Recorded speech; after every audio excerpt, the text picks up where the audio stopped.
open the floor for questions from the media, and we request the local media to present their question. Thank you very much for giving this opportunity. My name is Chavika Gunasekara, and I'm representing Swarnavahini Live at 8 News in Sri Lanka. My question is to you, Secretary of State, Mr. Pompeo.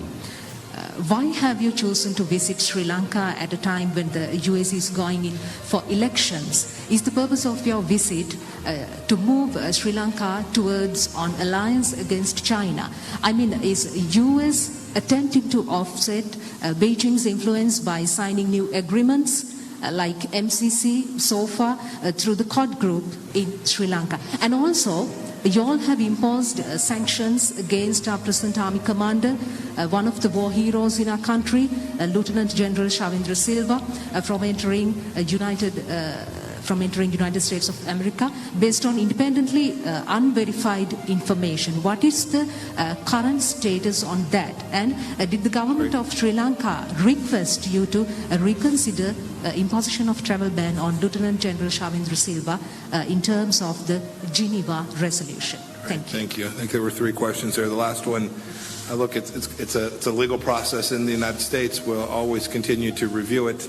And we want to make sure we get it both technically, factually, and legally right. We'll continue to do that. I think your first question was about timing. Foreign Minister reminded me I owed you. I was scheduled to come here previously, and events around the world caused me not to be able to make that stop here. This was a time when I was able to make it. I'm thrilled to be here.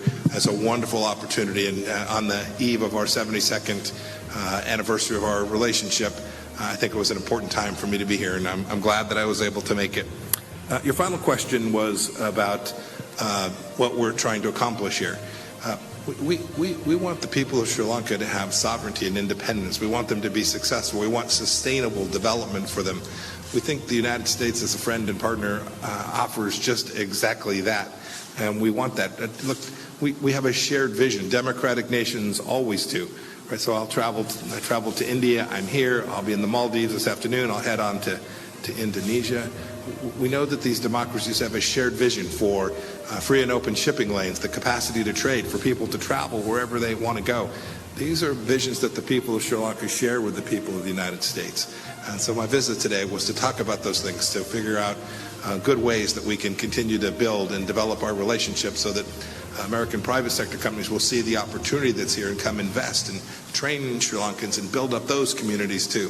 These are the kind of things that America offers. There's a different vision. The Chinese have a very different vision. We want to make sure that the people of Sri Lanka have the capacity to execute their sovereign rights, to remain independent, to have the freedom to hold elections just like the ones that you all have held. Those are the things that democracies work on together. Those are the vision that we share. And that's why I was excited to be able to make it here today. Thank you. Thanks for all those questions. Okay, and from the U.S. media, we'll go to Nike Cheng with VOA. Good day, Mr. Foreign Minister. Colombo is indeed a beautiful place. Glad to be here. If I may ask, this is the first time in many years a U.S. Secretary of State visits Sri Lanka. Do you welcome more U.S. presence in the region? Is advancing U.S.-Sri Lanka relationship an irritant to Sri Lanka's relationship with China? Thank you very much. Sri Lanka-U.S. relations, as I mentioned earlier, is the 72nd anniversary. I'm very happy that Secretary of State has picked the anniversary to be with us. It's a long years of cooperation that we have come forward, and we look forward to go to the future too. As we have Secretary of State with us today, there will be many U.S. dignitaries, even in the future, visiting Sri Lanka. Sri Lanka is a neutral, non-aligned country committed to peace, as I mentioned earlier. On that principles, we hope to continue with our relations with the United States and other countries. Thank you, everyone.